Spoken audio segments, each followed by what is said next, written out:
everyone, Tech Gamer here. Here's part 2 of our retro gaming computer rebuild. So as you can see, we've got the case fully emptied, cleaned out, and we've got our parts all nicely organized here for re-entry into the case. One thing you'll notice is missing is the case covers. I actually decided to go ahead and spray paint them. So I created a time-lapse video of that process to show everyone, which we'll get to in a moment. So again, as you can see, we've got our parts laid out here. We've got our video card, sound card, memory, motherboard, CPU, heatsink, fan, the power supply, a floppy drive, and the CD-ROM drive, and IDE cables. These are just the covers for the case itself. One thing of note, and this came up on some of the comments on a forum that I'm a part of, is that I left the CPU attached to the heatsink here. And this is not really a big deal. The reason why I left it is because you can't really tell, but it's actually fused pretty good to the heatsink. The thermal compound and thermal tape is basically stuck to the CPU. Now I could heat up the heatsink and use that to then wiggle this off, but for this case, it's not really worth doing. I'll be able to just put the CPU straight back down in and with the pin set the right way. And say, for example, I did bend a pin, like some people were worried about. I have a rake that I can use to straighten the pins out. They make devices called pin rakes, but I shouldn't need it for this. So as you can see, we're pretty much ready to go, with the exception of we're missing a hard drive. Let us all thank Amazon for canceling my order for a Maxtor IDE drive after it was placed and charged. They actually refunded me back and said they could not process the sale. So I said, okay, and now I need to find another one, which will delay the actual next steps by a little bit, but shouldn't be too bad. Okay, so let's go ahead and watch the time-lapse video of the case spray painting. What I did is I took a look at the case and covers and decided that they were pretty dirty. They had some nicotine and UV damage. Must have been sitting in a window for a long time or underneath a window. So I just decided to spray paint them. I applied a quick coat of just painter's primer and then spray painted them with Rust-Oleum spray paint. So let's go ahead and check out that time-lapse video of the spray painting, and then we'll get to reassembling.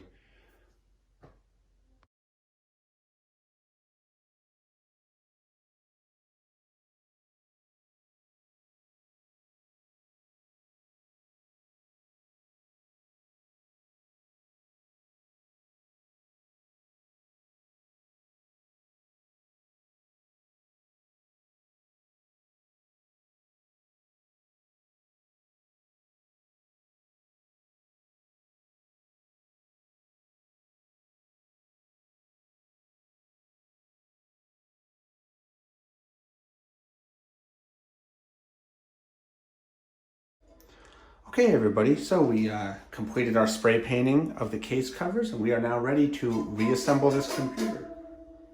So the first thing I'm going to do is install the CPU and the heatsink back on the motherboard, just because it's easiest to do while it's out in this particular case, because the it's already mounted, again, as we talked about. So I'm just going to go ahead and move the RAM out of the way. And if you guys don't have one of these, a Hyper Tough makes a ridiculously good kit that has pretty much every kind of head screw you could think of, and the magnetic thing is really good. If you wanted to check out it in more so and view my Nintendo Switch disassembly video, it's a really useful kit.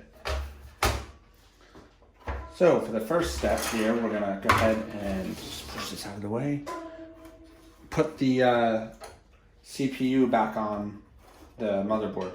So you'll note that, again, the pin sets here, there's that little triangle in the corner. It's probably hard to see. We basically just needed to make sure it lines up with the motherboard piece. Now again, you would normally have it like this. You would put the processor in, and then close it.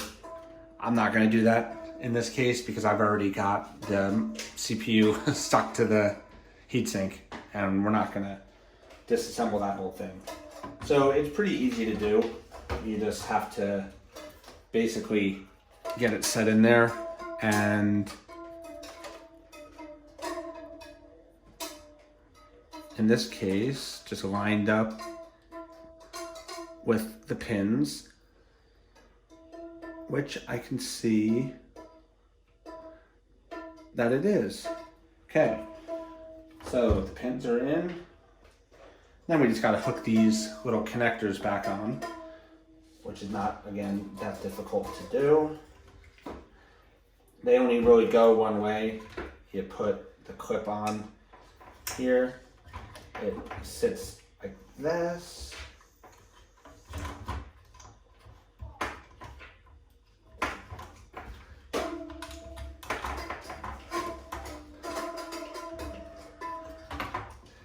And it just takes some maneuvering to get them on properly.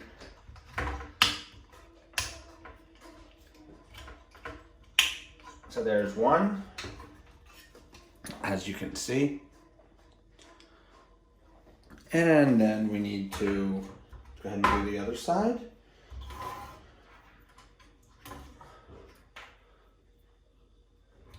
Same deal as before. You follow the little channel on the heatsink. It clips on to the side, and then you put the connector down. So we've gone ahead and reconnected the CPU and fan assembly. Now you need to connect the fan assembly to the fan cart spot on the motherboard. On certain motherboards, this is a variable speed. There'll be a variable speed fan that'll ramp up and ramp down depending on how hot the CPU gets. This one looks like it's just a standard, always spinning fan. Really won't ever spin any speed other than the default that it's set to. So, while we have it out, we can also go ahead and put the memory back in. So again, we'll put in the blanks.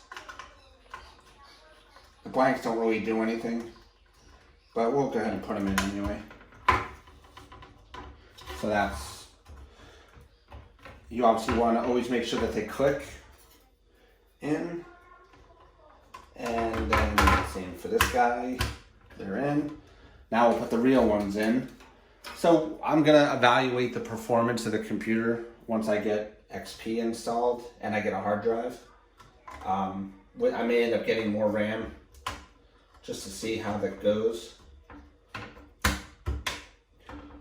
So I'm going to use the original video card that came with this computer for now, and we'll see how well it works, if it works, to even make sure the computer turns on. And then I may swap it out for another one that I have from years and years ago.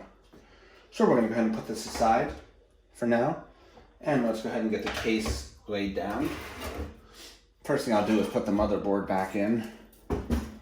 So you'll note with this case, I'll just adjust this down a little bit, that there are these spots. This particular case has these little pieces that come, and it helps raise the motherboard up. So you need to kind of extrapolate where to put them based on the layouts on the motherboard, because this case is sized for different kinds of motherboards. So they basically just go in like that. This little part here goes down, and the screw part goes up. So we'll just go ahead and put these in. And then what I always do is just dry fit the motherboard once to make sure that my row is good, which it is. I can tell just by looking at it. So while I'm doing this, I'll just talk a little bit here. So I don't ever recommend taking the motherboard out the way I did, with leaving the CPU on the heatsink. Again, that was only done because I didn't feel like risking breaking the processor to get it off the thermal compound with all that thermal compound that was stuck. So I just left it like that purposefully. Now, if this was a real computer build, I would not do that. I would certainly properly remove it. The reason that it's stuck right there is because the case and the computer is so old that it's kind of fused, for lack of a better word, to the heatsink. So we got this one and this one.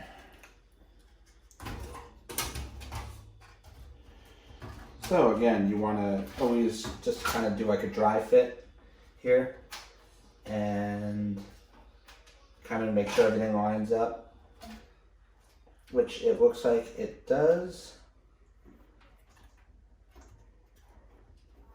These things sometimes pop out. You have to put them back.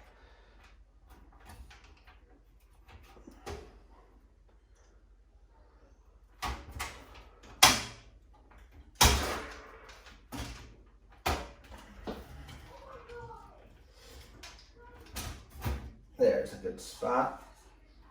So we're good to start screwing them in now. So again, I always like to go ahead and use my toolkit here for this. So these kind of screws are a star, 5-point. So this thing, I'll show you guys again. This thing is great for this kind of stuff. Basically, it's a magnetizer. So you want to magnetize something, you put it in here. You want to demagnetize, you put it up here. And it just works really well for these kind of applications. So, but I've already got this hex head is magnetic because it's been sitting in the screws though are not. So I lost that one. Get it out real quick here.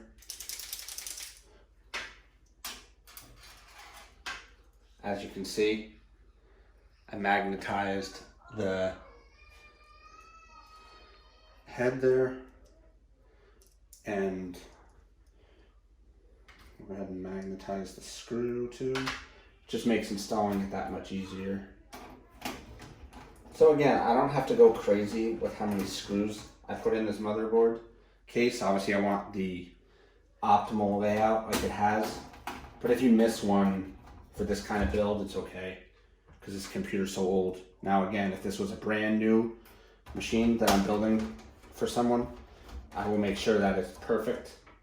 But for my case, I'm just going to go along with the layout that I got. And I'm okay with missing one if I do. But one of the good things about this gateway case is it's modular. So the hardest part is installing the screws. For the motherboard, there's not a lot of other screws other than the actual case screws, which we'll put on at the end. So let's keep going here. As I was saying, I do not have a hard drive yet for this computer because I ordered one from Amazon. I found a Maxtor 80 gig drive that I was going to purchase from like a third-party seller, but it got canceled after it was ordered, and I don't know, there must have been an issue because it was sitting for like 2 days, and then it just got canceled on me, so I was a little upset about that. But I mean, it is what it is. I'll go on like Newegg or one of those other eBay or something like that and find another one.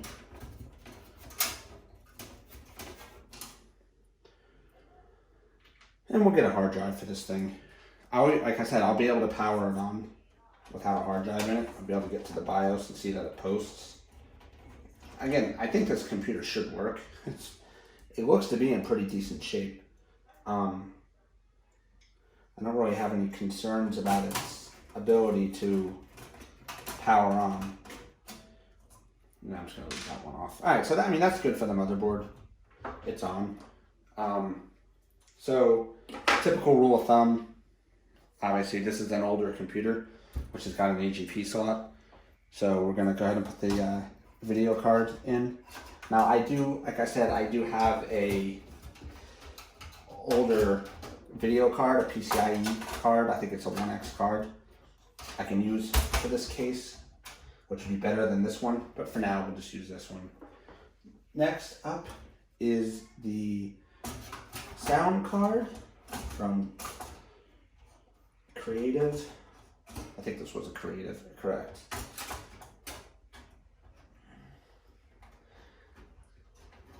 So we'll just go ahead and put that in. And I mean, I'm not even going to put this modem back in. I'm never going to use it.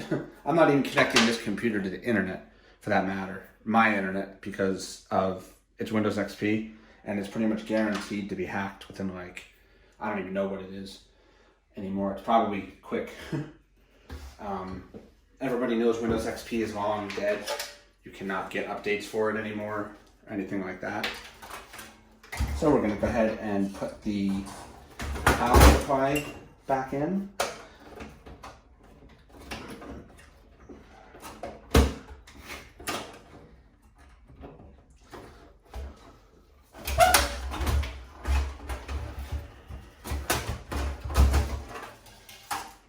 We're going to go ahead and put the power supply back in properly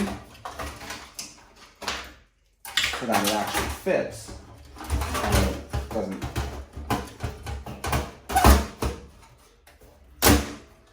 There we go. As you notice, I put it in backwards so it would not fit. We'll go ahead and drape the cables out to the side. Okay, let's stand this guy up. So the next thing I want to do is I want to put in the CD-ROM drive. So we basically just, again, modular case. So we're just going to go ahead and slide this guy in. I am not actually even going to connect these drives. I'm just going to put them in there to give the case a better aesthetic look.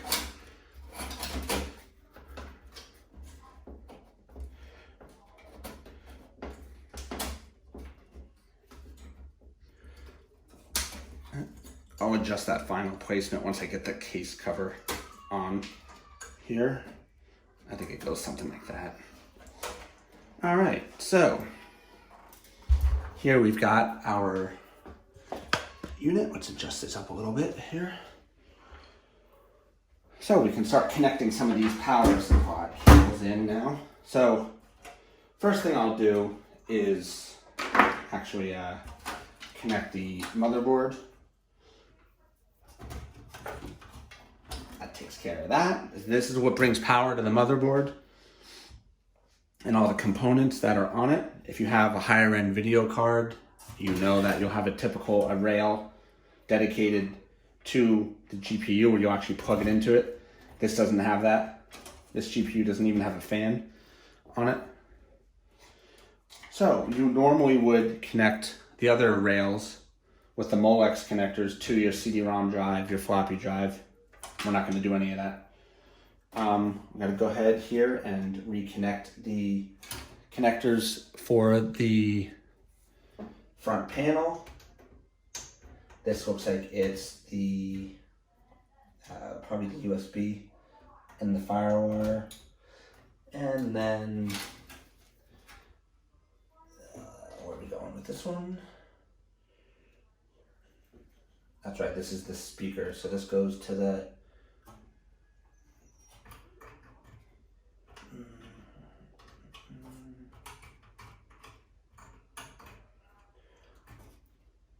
yeah, you basically line up the pins. So this is the actual case speaker.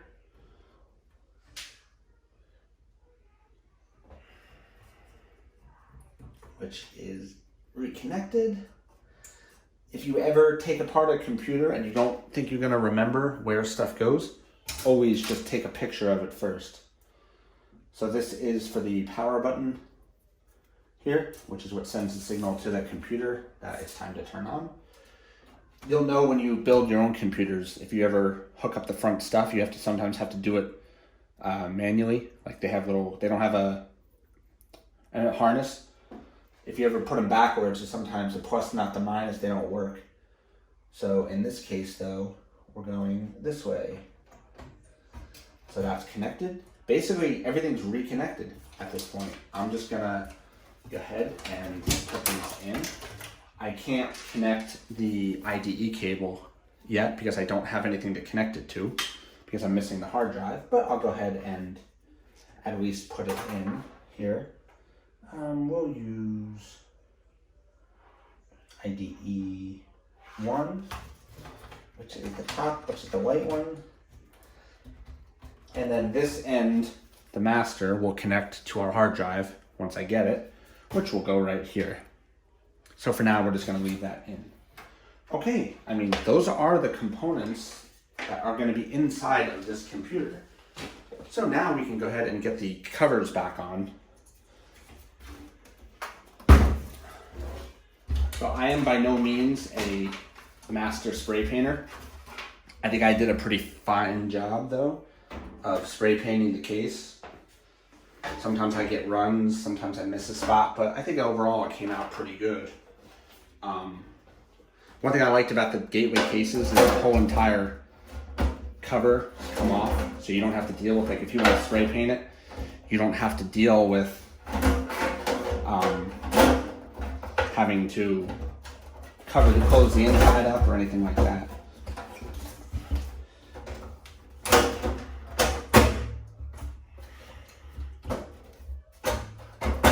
So there, we've got it back on. Yep, looking good. There are a couple of screws that hold the cover in place. So we're just going to go ahead and switch out for a, this is actually our stars also. So again, I mean, I didn't have to spray paint the cover, just trying to clean it up a little bit. It was pretty dirty and UV faded really. So there's one there, and there are two more on the bottom. Actually, I have to lift this line. Yeah, that's all right. So we've got two more screws on the bottom.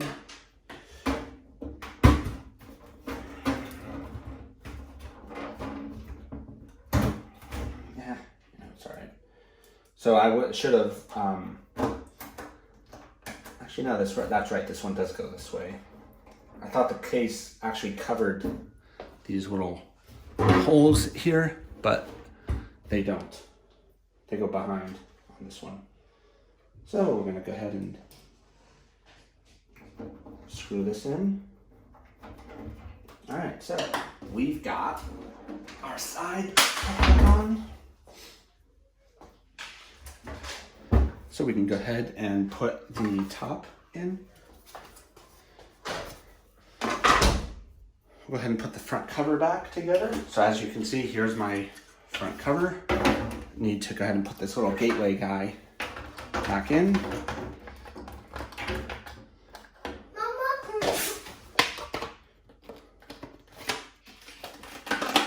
So we've got our gateway cover.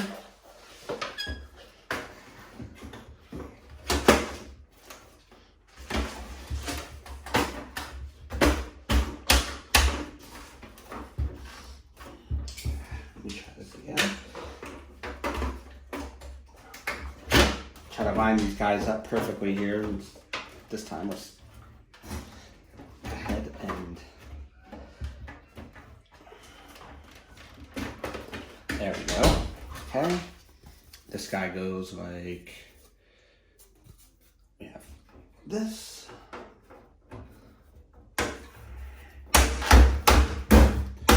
Okay, we've got that back on place. There it goes. Again, this doesn't quite fit that well because this case is a little bit warped, but it's good. And then I'm going to go ahead and put the side panel back on.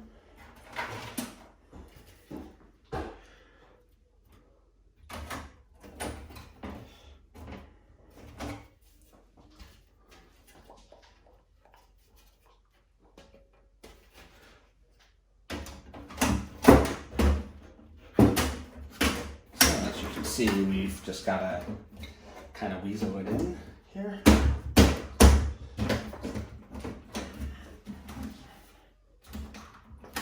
Since I spray painted it, it might fit a little bit tighter than it usually does, but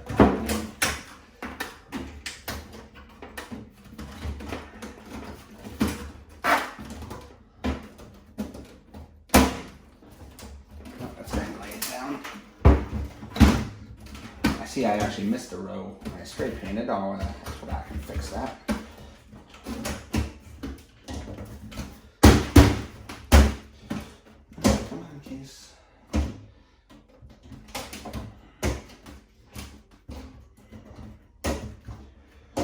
Again, sometimes these cases, they're so old that they don't fit. There we go. All right, so there we have a almost reassembled computer. Let me actually open it back up and realign the CD-ROM, lock it in, realign the disk drive, and lock it in. I actually have 2 screws for those. Again, these are not really needed because I don't care so much about but we can go ahead and put them in for good measure. So you'll notice I was a little forceful with this case in getting it to close there when I dry fitted it.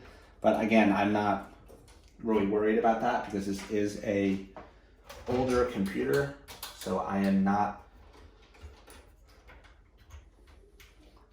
Now, if this was a brand new machine, I would not be doing that, obviously. And it would also fit a lot nicer and cleaner. There it goes. Fit better that time. So there we have it. Let's go ahead here and get a little better view. So as you can see, definitely looks a lot cleaner now. A lot nicer looking than it did before, as everybody remembers. So, I mean, it's reassembled, it's connected. For our next video, we're gonna go ahead and try and power it on and see if it works. And hopefully we can get to a boot screen on it. Thank you everyone for watching. Please like and subscribe, and part 3 will be coming soon. Thank you.